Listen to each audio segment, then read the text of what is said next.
Le parc du Massif des Bauges a 30 ans. Célébrons ensemble notre territoire. Le parc, pour moi, c'est l'interlocuteur qui permet de rassembler des acteurs de la sphère publique et de la sphère privée. Et c'est assez rare d'avoir une concertation et une gestion concertée entre ces deux mondes-là. Et ça, c'est ce que permet le parc, et notamment avec une vision transversale. Et la forêt est hyper transversale. Donc, dans tous nos projets, on essaye d'inclure aussi de l'écologie, même si on parle de coupe de bois. Et puis, d'un accueil du public aussi également. Donc ça, c'est un des rôles du parc, c'est de rassembler tous les acteurs transversaux sur une même thématique. Caroline Salomon, chargée de mission forêt filaire bois au parc naturel régional du Massif des Bauges. Les forêts dans le Massif des Bauges, c'est des forêts de montagne et des forêts aussi qui ont plein d'usages différents, puisque les rôles des forêts, c'est pas que le paysage forestier qu'on observe sur la carte postale, c'est aussi un écosystème riche pour la biodiversité, c'est aussi un rôle de production de bois évidemment, c'est aussi un rôle où on accueille du public, notamment en montagne où il y a beaucoup d'activités et de sports de pleine nature, et puis c'est en montagne particulièrement des forêts qui protègent les habitations et qui retiennent les chutes des blocs, l'érosion par exemple. Voilà, donc des forêts très multifonctionnelles.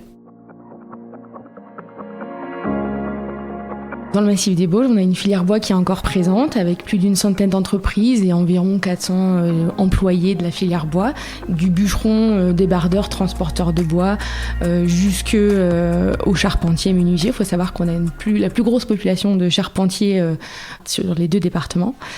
Aujourd'hui, ce qui est compliqué pour la filière bois pour aller chercher du bois en forêt, c'est l'accessibilité, puisqu'il y a 36% des forêts qui restent inaccessibles. Et comme on est sur des versants très montagneux, avec beaucoup de pentes, créer des pistes forestières, ça coûte très cher et c'est très compliqué techniquement. Et ensuite, il y a aussi le morcellement de la propriété forestière. Donc, on a une majorité de forêts privées. Et ces forêts privées sont très morcelées. C'est des toutes petites parcelles qui appartiennent à beaucoup de propriétaires différents. En moyenne, c'est 1 hectare en plusieurs parcelles par propriétaire. Donc c'est très petit. Et ça, c'est très difficile pour aller chercher le bois. Du coup, pour faire des coupes, les propriétaires privés sont obligés de se rassembler, par exemple, pour que ce soit rentable. Éric Chevrière, président des sylviculteurs des Bauges, propriétaire sur la tourbière des Creusates. Alors, l'interaction du groupement avec le parc des Bauges, c'est tout fait, c'est qu'on est sur le massif des Bauges. Les propriétaires sont des propriétaires du massif des Bauges et de fait, on collabore avec le parc puisque déjà on est guidé, il y a des techniciens qui sont au parc. Le rôle du parc, c'est d'accompagner tous les projets forestiers, que ce soit des projets qui sont portés par les communes, d'accompagner les communes quand c'est des projets compliqués qui ont plusieurs partenaires, par exemple, ou bien les gestionnaires et propriétaires forestiers également, pour les accompagner dans leurs expérimentations. On essaye aussi d'expliquer au mieux les enjeux de la filière forêt-bois auprès de tous les publics, du grand public, des scolaires également. On organise des événements à destination des scolaires et on essaie de communiquer au mieux sur la filière bois. La conciliation d'usage est un de notre principal axe d'action. On a beaucoup travaillé en ce sens-là. Aujourd'hui, une nouvelle priorité qui s'impose à nous, c'est les impacts du changement climatique. Donc aujourd'hui, on ne peut plus le nier. On le voit dans le paysage forestier. Il y a des arbres malades qui souffrent de la sécheresse, qui souffrent des attaques de scolytes, donc un ravageur qui attaque les épicéas en particulier. Et aujourd'hui, les forestiers et les gestionnaires propriétaires forestiers essayent de trouver des solutions pour accompagner au mieux la forêt, pour qu'elle soit plus résiliente et qu'elle essaye de résister au mieux à ces impacts-là.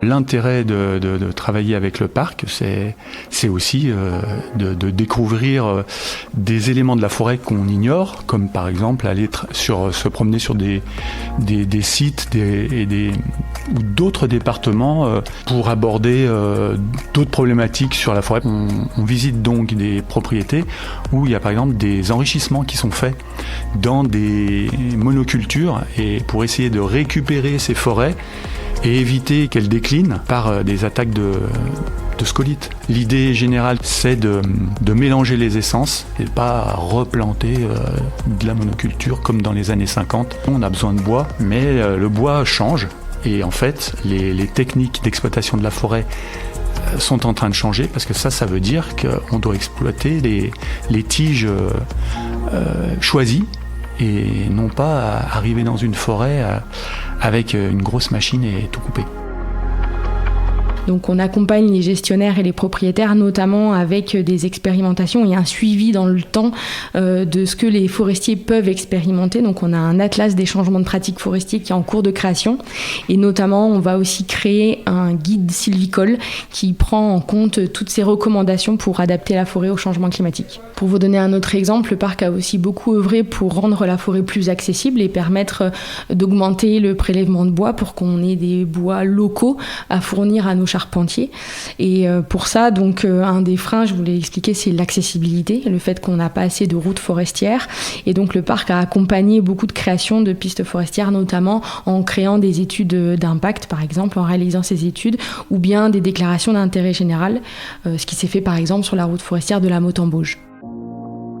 Le parc nous aide donc à faire aussi toutes les études sur les dessertes forestières, sur les pistes forestières, c'est-à-dire que lorsque on doit sortir du bois, eh bien, le parc nous dit si, en fonction du type de terrain, il y a des choses qui sont à vérifier pour la protection des milieux. Ces études sont faites en amont, donc nous on gagne du temps par rapport à ces aménagements. Sur les études d'impact, servir de l'ingénierie et des techniciens du parc pour nous aider à ce que les projets aboutissent.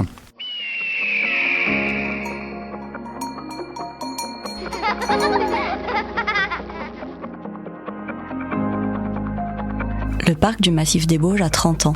Venez célébrer cet anniversaire le samedi 20 septembre de 14h à minuit à la Maison du Parc au Châtelard. Retrouvez toutes les émissions du parc du Massif des Bauges en podcast sur www.radioalto.info et sur la chaîne Spotify du parc.